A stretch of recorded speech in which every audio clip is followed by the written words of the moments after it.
Hello friends, भारतीय राज्य व्यवस्था में हम लोग आज बात करेंगे चुनाव कानून यानी इलेक्शन लॉज के बारे में। इलेक्शन लॉ जनप्रतिनिधि अधिनियम 1950 संविधान के अनुच्छेद 81 तथा 170 में संसद तथा राज्यों के विधानसभाओं में अधिकतम सीटों की संख्या संबंधी प्रावधान दिए गए हैं। साथ ही उन सिद्धांतों का भी उल्लेख किया गया है जिनके आधार पर लोकसभा तथा राज्यों के विधानसभाओं में सीटों का आवंटन किया जाता है, लेकिन ऐसी सीटों का वास्तविक आवंटन छोड़ दिया गया है जो कि कानूनों द्वारा प्रदान किया जाता है। उसी प्रकार अनुच्छेद 171 किसी राज्य की विधानसभा परिषद के अधिकतम एवं न्यूनतम सीटों का प्रावधान करता है और उन विधियों का भी उल्लेख करता है जिनका उपयोग कर सीटें भरी जाएंगी। लेकिन यहाँ भी ऐसे प्रत्येक विधि में वास्तव में कितनी सीटें भरी जाएंगी यह कानून पर छोड़ दिया गया है। इस प्रकार जनप्रतिनिधि अधिनियम 1950 का अधिनियम लोकसभा के साथ साथ राज्यों की विधानसभाओं तथा विधान परिषदों में सीटों के आवंटन के उद्देश्य से किया गया है।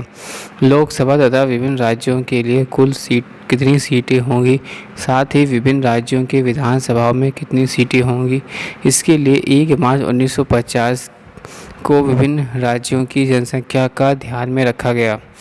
अधिनियम राष्ट्रपति को यह शक्ति प्रदान करता है कि वे चुनाव आयोग से परामर्श करके लोकसभा तथा राज्यों की विधानसभा एवं विधान परिषदों की सीटें भरने के लिए विभिन्न चुनावी क्षेत्रों की संख्या को सीमित कर सकते हैं।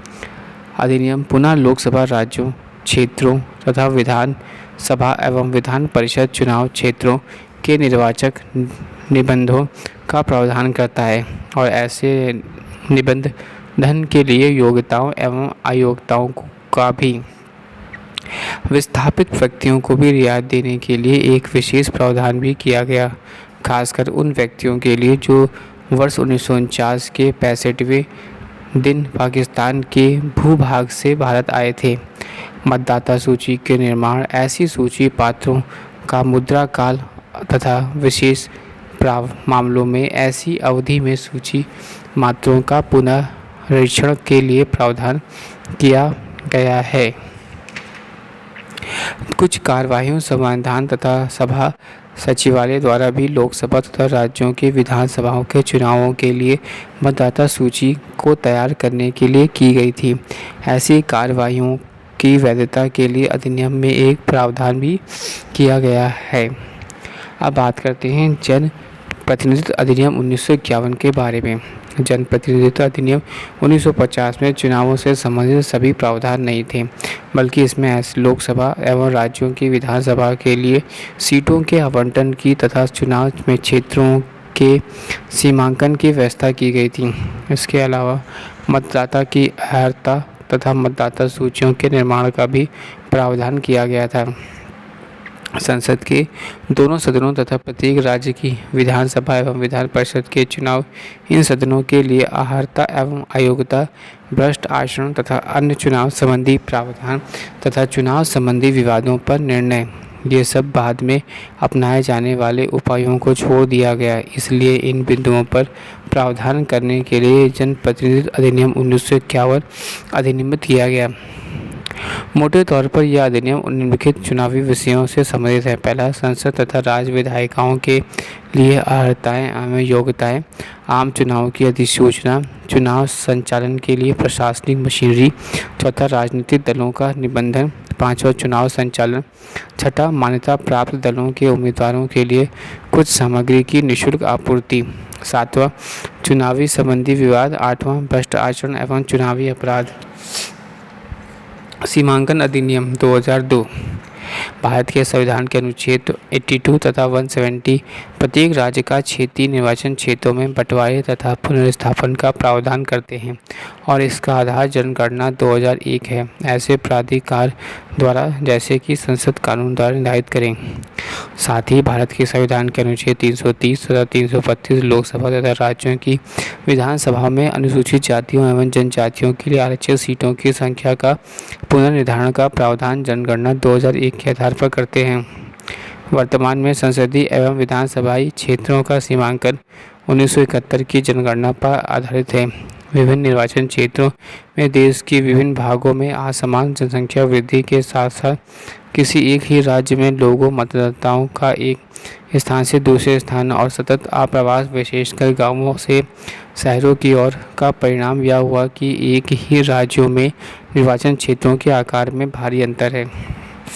इस प्रकार सीमांकन अधिनियम 2002 का अधिनियम एक सीमांकन आयोग के गठन के लिए किया गया है, जिसका उद्देश्य 2001 की जनगणना के आधार पर सीमांकन को प्रभावी बनाया जाना था, जिससे कि उपलिखित निर्वाचन क्षेत्रों के आकार में एक रूपता स्थापित की जा सके। प्रस्तावित सीमांकन आयोग 2001 की जनगणना के आधार पर अनुसूचित जातियों एवं जनजातियों के लिए आरक्षित सीटों की संख्या को पुनर्निर्धारित भी करेगा, लेकिन 1971 की जनगणना के आधार पर निर्धारित सीटों की कुल संख्या का भी बिना प्रभावित किए अधिनियम इस बारे में कुछ दिशा निर्देश देता है कि ऐसा सीमांकन किस तरीके से संभव बनाया जाए। अधिनियम में नए सीमांकन आयोग को यह जिम्मेदारी दी गई है कि वह संसदीय एवं विधानसभाई निर्वाचन क्षेत्रों का सीमांकन करे। विशेष रूप से यह प्रावधान किया गया कि आयोग अपने कार्य 31 जुलाई 2008 से पहले अवश्य पूर्ण कर ले। प्रस्तावित सीमांकन प्रदेश आम चुनाव पर लागू होगा, लोकसभा तथा विधानसभाओं के लिए, जबकि आयोग के लिए अंतिम आदेश प्रकाशित हो जाए या इन आम चुनावों के बाद होने वाले उपचुनावों पर भी लागू होगा। चुनाव संबंधी अधिनियम संसद अधिनियम 1959 में यह घोषणा करता है कि सरकार के अंतर्गत कतिपय लाभ पदधारक के संसद सदस्य चुने जाने के लिए अयोग्यता नहीं बनेंगे। दूसरा, अनुसूचित जाति और अनुसूचित जनजाति आदेश संशोधन अधिनियम 1976 अनुसूचित जाति एवं अनुसूचित जनजाति की सूची में समावेशन एवं बहिष्करण का प्रावधान करता है कतिपय जातियों एवं जनजातियों का, ताकि संसदीय एवं विधानसभाई निर्वाचन क्षेत्रों के प्रतिनिधित्व का पुनः समायोजन संभव हो सके। संघ शासित क्षेत्र अधिनियम 1963, दिल्ली राष्ट्रीय राजधानी क्षेत्र सरकार अधिनियम 1991, राष्ट्रपति एवं उपराष्ट्रपति चुनाव अधिनियम 1952 राष्ट्रपति तथा उपराष्ट्रपति पद के लिए चुनाव से संबंधित कतिपय मामलों का नियमन करता है। चुनाव से संबंधित नियमावलियाँ निर्वाचक को निबंधन नियमावली 1960 मतदाता सूची का निर्माण एवं प्रकाशन का प्रावधान करती है। चुनाव संचालन नियमावली 1961 निष्पक्ष तथा स्वतंत्र संसदीय एवं विधानसभा चुनाव संचालन का सुसाध्य बनती है। समकालिक सदस्यता निषेध नियमावली 1950 लोकसभा सदस्य दल बल के आधार पर अयोग्यता नियमावली 1985 राज्यसभा सदस्य दल बदल के आधार पर अयोग्यता नियमावली 1985 राष्ट्रपति एवं उपराष्ट्रपति चुनाव नियमावली 1974 लोकसभा सदस्य संपत्तियों एवं देनदारियों की घोषणा नियमावली 2004 राज्यसभा सदस्य संपत्तियों एवं देनदारियों का घोषणा नियमावली 2004। चुनाव से संबंधित आदेश चुनाव चिन्ह आदेश 1968 संसदीय एवं विधानसभा क्षेत्रों से संबंधित राजनीतिक दलों की मान्यता के लिए चुनाव चिन्हों के ब्यूरो आरक्षण विकल्प तथा आवंटन का प्रावधान करता है।